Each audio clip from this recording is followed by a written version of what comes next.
Makadto naman kita subong sa pagdugang or pag-addition. Gamiton ta ang aton nga mga orange nga card sa pagdugang. May ara duha ka numero sa dalom sa card. Gagamiton ta ang 0 nga card para sa pagtabon sa numero sa taas. Subong makadto kita sa pagbilang kag pagdugang, gamiton nato ang aton nga mga tudlo.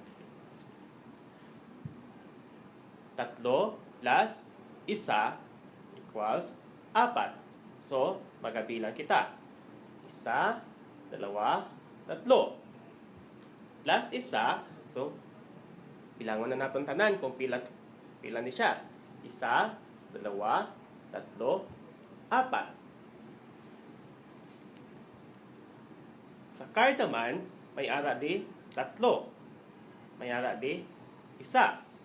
So, 3 plus 1 equals 4. Kung ang bata hindi pa kabalo mag-identify sa sign sa 4, gamiton ta ang mga hayop sa likod. May ara di 4 ka hayop. So, bilangon ta ang 4 ka hayop. 1, 2, 3, 4.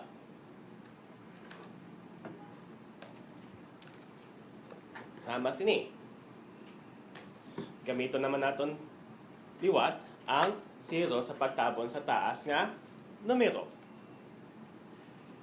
4 plus 1 equals 5. Gamiton ta ang kamot naton. 1, 2, 3, 4. Dugangan sang 1, so pila man tanan? 1, 2, 3, 4,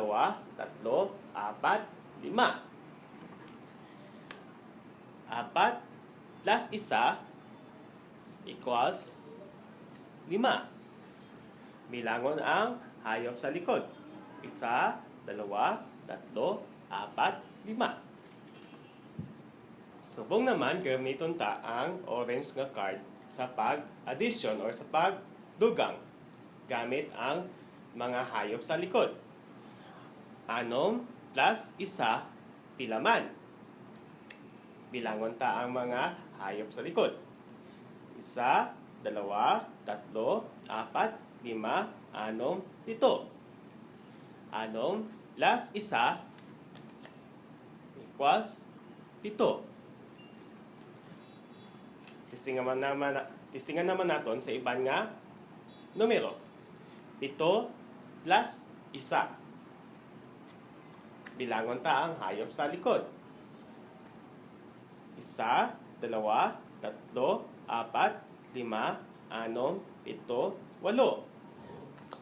7 plus 1, pila man? 8. 7 plus 1, 8.